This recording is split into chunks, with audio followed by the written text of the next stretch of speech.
no detention policy. This policy was introduced in 2009 as part of the Right to Education Act (RT). It states that no student can be detained or held back in any class up to and including class 8. The center has scrapped the no detention policy in schools governed by it, including Kendra Vidyalayas and Jawaharlal Navodaya Vidyalayas, allowing students of classes 5 and 8 to be held back from the ongoing session.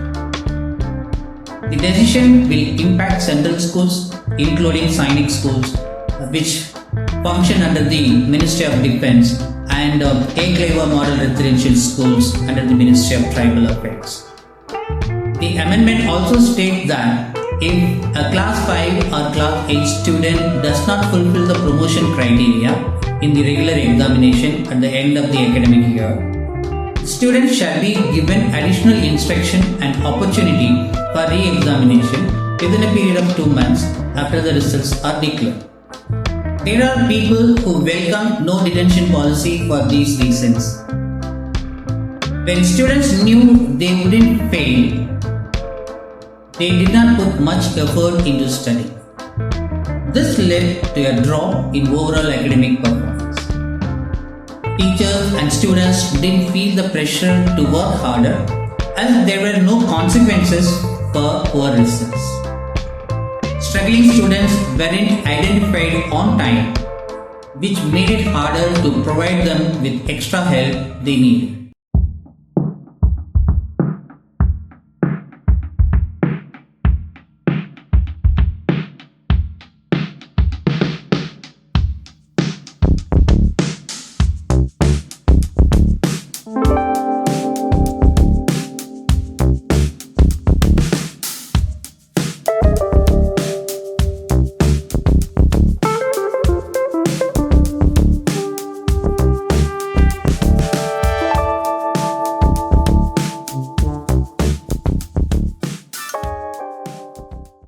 The no detention policy was introduced to reduce dropouts by removing the fear of failure, especially for children from disadvantaged backgrounds, to create a less stressful and more supportive learning environment, to focus on overall growth beyond just exams, to encourage exploration and risk-taking in learning, to create a more inclusive environment and boost students' confidence. The biggest question now is whether the state government should implement the amendment made to the RT or not. The positive aspect of this amendment in RT is that it allows the respective state governments to make their own decisions. Instead of focusing on political considerations, all state governments should reflect on the reasons for implementing the no detention policy in India. The policy was introduced to protect children from disadvantaged backgrounds. It aimed to prevent them from being forced into child labor if they failed and had to repeat a grade.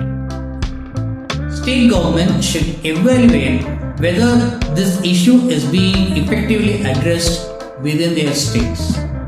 The government must ensure that necessary updates are made to the Educational Management Informative System (MS portal), which currently prevents the detention of students up to grade 8.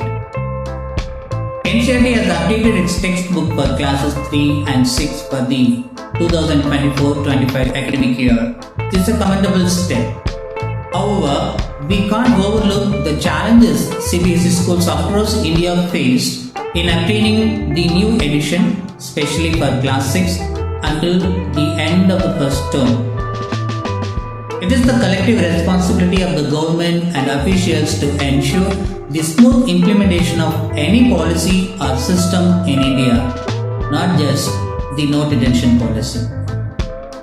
Ultimately, the ones most impacted by these changes are not the policymakers, but the students, the future pillars of our nation.